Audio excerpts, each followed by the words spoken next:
अंश ने दिल से सबको आभार जताते हुए शुरुआत की। वह सभी को धन्यवाद देता है कि उन्होंने प्रार्थना के साथ उसके रिश्ते को खुले दिल से स्वीकार किया है। उसकी आंखों में सच्चाई और चेहरे पर खुशी साफ झलक रही थी। लीला उसकी बातों से भावुक हो गई और तुरंत उसे गले लगा लिया। अनुपमा मुस्कुराते हुए बोली कि अंश बिल्कुल समर जैसा है। और उसी वक्त परी, माही, ईशानी और राही दौड़कर अंश को गले लगा लेती हैं और राही और परी उसकी तारीफ करने लगती हैं। तो अंश हंसते हुए मजाक में कहता है कि रक्षाबंधन आने वाला है, इसलिए तुम लोग मुझ पर मस्का लगा रही हो। अनुपमा भगवान के सामने मन ही मन प्रार्थना करती है कि इस परिवार का प्यार और एकता ऐसे ही बनी रहे। तभी लीला मेहंदी की रस्म शुरू करने की प्रस्ताव रखती है। माहौल खुशियों से भरा था, लेकिन उसी बीच अनुपमा को अचानक किसी अजनबी की मौजूदगी का एहसास होता है। वह तुरंत वहां जाती है और डंडा उठाकर उस आदमी को पीटने ही वाली होती। तब वह जल्दी से सफाई देता है कि वह एक रिपोर्टर है और मीडिया के लिए तस्वीरें लेने आया था। अनुपमा की आंखों में गुस्सा साफ नजर आता है। वह कहती है कि किसके घर में ऐसे चुपके से तस्वीरें लेना गलत है। वह उसे डांट कर वहां से भगा देती और मन ही मन यह सोच लेती है कि गौतम से भी सावधान रहना होगा, क्योंकि वह किसी भी मौके का फायदा उठा सकता है। उधर मोटी पराग से नाराज होकर कहती है कि बच्चे उनकी ख्वाहिशों के खिलाफ जा रहे हैं, क्योंकि उनके मना करने के बावजूद भी सब साफ हाउस चले गए हैं। इसी मौके का फायदा उठाते हुए गौतम धीरे धीरे उनकी बातों में घुसता है और अनुपमा के खिलाफ माहौल बनाने का कोशिश करता है। वह कहता है कि अनुपमा ने कोठारी परिवार की बेटी के चरित्र को बिगाड़ दिया है।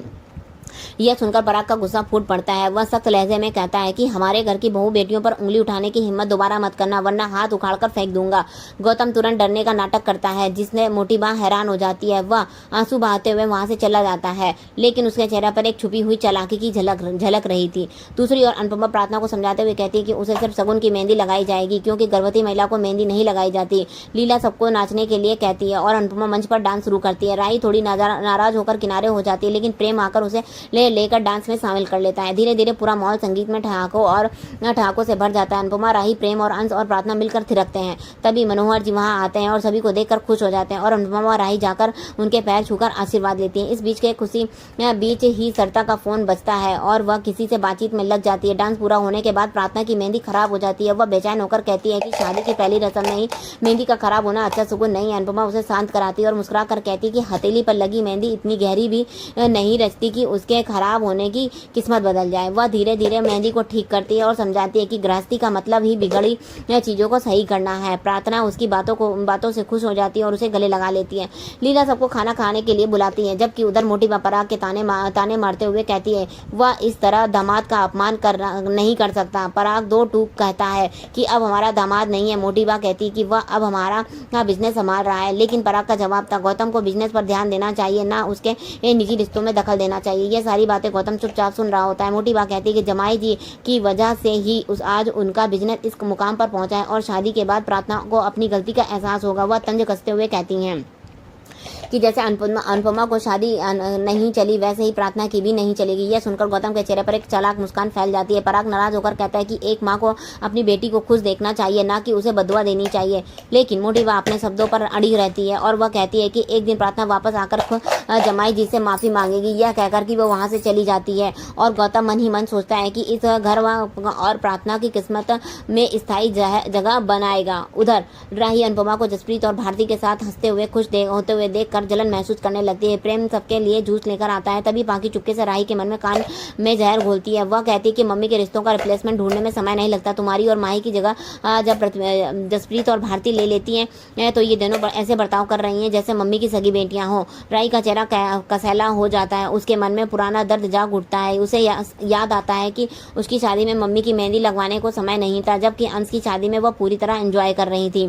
जलन और गुस्से के मिश्रण में राही अपनी टीम को बुलाकर कहती है कि अंश और प्रार्थना को शादी में वे लोग एक ऐसा डांसर करेंगे ताकि सबको दिखा सके कि वो क्या चीज़ है। जसप्रीत हल्की मुस्कान के साथ कहती है कि दुनिया से तुम्हारा क्या हमसे मतलब है ना। राही के चेहरे पर चुनौती भरी नजर, मानो वह डांस सिर्फ एक प्रस्तुति नहीं बल्कि अपनी अहमियत साबित करने का जरिया बनाना चाहती है। आसपास की खुशियों के बीच यह छोटा सा तूफान धीरे धीरे आकार ले रहा था, जिसे अभी बाकी सबने महसूस भी नहीं किया था। राही की आंखों में चुनौती साफ थी जब उसने कहा कि मैदान में आओ, हम भी दिखा देंगे कि हम क्या चीज़ है। अनुपमा यह सुनकर थोड़ी परेशान हुई, लेकिन माहौल को बिगड़ने से रोकने के लिए वह चुप रही। जसप्रीत ने राही की बात को सीधे स्वीकार करते हुए डांस की तैयारी कर ली और दोनों ने अपनी अपनी टीम के साथ मंच पर कदम रखा। जैसे ही संगीत शुरू हुआ, दोनों ने बेहतरीन तालमेल के साथ जबरदस्त परफॉर्मेंस दी। उनकी हर स्टेप में आत्मविश्वास और अदाएं झलक रही थी। दर्शकों में हल्की बेचैनी थी, लेकिन तालियां रुक नहीं रही थी। तोसू यह सब वीडियो में कैद कर रहा था। मन ही मन सोच रहा था कि यही तो उसे चाहिए था, ड्रामा और मसाला। इसी बीच अनुपमा भी वहां पहुंच गई और हालात को सहज बनाने के लिए भी सभी के साथ डांस करने लगी। उसने राही और जसप्रीत दोनों टीमों को एक साथ स्टेप करने के लिए कहा, जिससे माहौल भी में अचानक सामंजस्य आ गया। तोसू यह देखकर हैरान रह गया कि जिस टकराव से वह मसाला बनाना चाहता था उसे अनुपमा ने अपनी समझदारी से खुशी में बदल दिया। लेकिन वहीं पाकी के मन में अलग खिचड़ी पक रही थी। वह सोच रही थी कि मम्मी को अपनी टीम पर बहुत घमंड है और वह ना तो मम्मी को और ना इस चोल को वालियों को ज्यादा सह पाएंगी। डांस खत्म हुआ तो अनुपमा ने सबको आराम करने के लिए कहा। दूसरी तरफ तोसू ने सरता को एक आदमी से बात करते हुए देखा। सरता उस व्यक्ति को कुछ सामान दे रही थी। वह देखकर तोसू के माथे पर सिकन आ गई। उसे चुपचाप इस दृश्य का वीडियो बना लिया। वहां से निकलने की वाला था कि सामने से पाकी आ गई। पाकी से टकराने पर तोसू ने उस वीडियो को दिखाया, जिसे देखकर पाकी की आंखों में चमक आ गई। उसने तुरंत अपना प्लान साझा किया और कहा कि यह बात किसी को मत बताना। उसी वक्त प्रार्थना कमरे में पहुंची और पाकी ने सवाल दाग दिया, तुम्हारा डायमंड वाला नेकलेस कहाँ है? यह सुनते ही उस सबके चेहरे पर चिंता की लकीरें खिंच गई। राही ने सबको नेकलेस ढूंढने का आदेश दिया और सभी अलग अलग जगहों खोजने लगते हैं। पाकी ने शक जताया कि यह चोरी तो नहीं हो गया।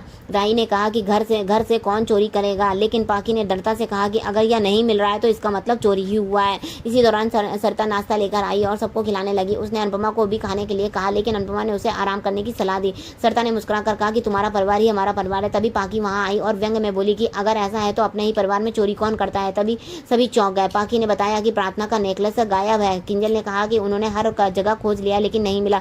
बाबूजी ने तर्क दिया, बाहर से कोई आया भी तो नहीं है, चोरी कैसे हो गई? पाकी ने बिना झिझक कहा कि इसका मतलब है कि घर में किसी ने चुराया है। अनुपमा ने उसे स्पष्ट बोलने के लिए कहा तो पाकी ने तोसू को वीडियो बनाने का इशारा किया और सीधा सरता पर इल्जाम लगा दिया। सरता स्तब्ध रह गई। अनुपमा भी हैरान हो गई। जसप्रीत गुस्से में फट पड़ी और पाकी से कहा कि अगर उसने सरता को चोर कहा तो ऐसा थप्पड़ मारेगी कि दिन में तारे नजर आ जाएंगे। पाकी ने तंज कसते हुए कहा कि चोर को चोर नहीं कहेंगे तो क्या पुलिस कहेंगे? जसप्रीत ने सख्ती से कहा कि सरता चोरी नहीं कर सकती। बहस बढ़ने लगती है और अनुपमा दोनों को चुप कराया। पाकी से पूछा कि क्या ऐसा क्या उसे होश है कि क्या बोल रही है? प्रार्थना ने भी कहा कि सिर्फ नेकलेस नहीं मिलने का मतलब यह नहीं है कि सरता ने चोरी की है। पाकी ने धमकी दी कि वह पुलिस को बुला लेगी। अनुपमा का धैर्य जवाब दे गया और उसने कहा कि सब कुछ अच्छा चल रहा है, तुम लोग उसे बिगाड़ने पर क्यों तुल जाते हो? हमेशा तमाशा क्यों बनाना पड़ता है? उसे पूरे आत्मविश्वास के साथ कहा कि वह अपनी टीम को जानती है और यह सब ईमानदार लोग हैं। पाकी ने पलटकर कहा कि आप कभी नहीं बदल सकती, आप हमेशा बाहर वालों का ही साथ देंगी। अनुपमा ने तुरंत जवाब दिया कि और तुम हमेशा गलत ही साथ दोगी, हमेशा सच के खिलाफ खड़ी रहोगी। माहौल में गुस्सा और तनाव घुल गया था। पाकी और अनुपमा के बीच तीखी बहस जारी थी। तभी राही ने अचानक पाकी को पक्ष लेते हुए कहा कि वह उसके साथ है। यह सुनते ही सब लोग चौंक गए। एपिसोड का अंत इसी चौंकाने वाले मोड़ पर हुआ।